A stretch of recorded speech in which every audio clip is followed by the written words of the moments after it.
નમસ્કાર મિત્રો, ચેમ શકો? ખરેખર ખરો બપોર થઈ ગયો છે અને વાર રવિ છે એટલે આપણે ફાઇનલી આવી ગયા છો અમારા ખરડોલ અને ભાટવર વચ્ચે જુજારુ દાદાનું ધામ. ખરેખર પ્રકૃતિ ખીલી છે સાહેબ.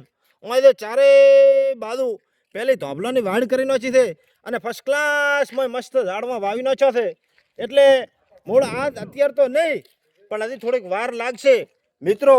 ખરેખર નથી કહેતા કે લાગશે વાર અને આવશે મજા. અમારા જુજારુ દાદાના ધોમે ખરેખર એવો બગીચો છે, આજથી 5 વર્ષ પછી એવો બનવાનો છે ને કે તેની કોઈ સીમા નહીં. મિત્રો તમે દેખી શકો છો, બધા પરાને આખો આ જુજારુ દાદાનો આખો સરડો છે, બરાબર. બધે જ આડખા વાવલ છે. ખરેખર દરેક અલગ અલગ જાતના આજથી 5 વર્ષ પછી એવો હોય જુજારુ દાદાનો જે બગીચો હોય બનશે ને જેની કોઈ સીમા નહીં સાહેબ. માણસ દૂર દૂરથી દેખવા આવશે. ખરેખર આખું વન એવું મસ્ત વન બની ગયું છે. અને આ છે અમારે જુજારુ દાદાનું મંદિર. તમે પણ મિત્રો દર્શન કરી લ્યો. અને જે મિત્રો હોય આવેલા હોય, જેણે પણ એકવાર હોય દર્શન કર્યા હોય, એ કોમેન્ટમાં જય જુજારુ દાદા લખજો. અને મિત્રો ના આવ્યા હોય તો એકવાર વધારજો. દાદાનું ખૂબ હાથ છે ખરેખર. બાપો બાપો, જય જુજારુ દાદા.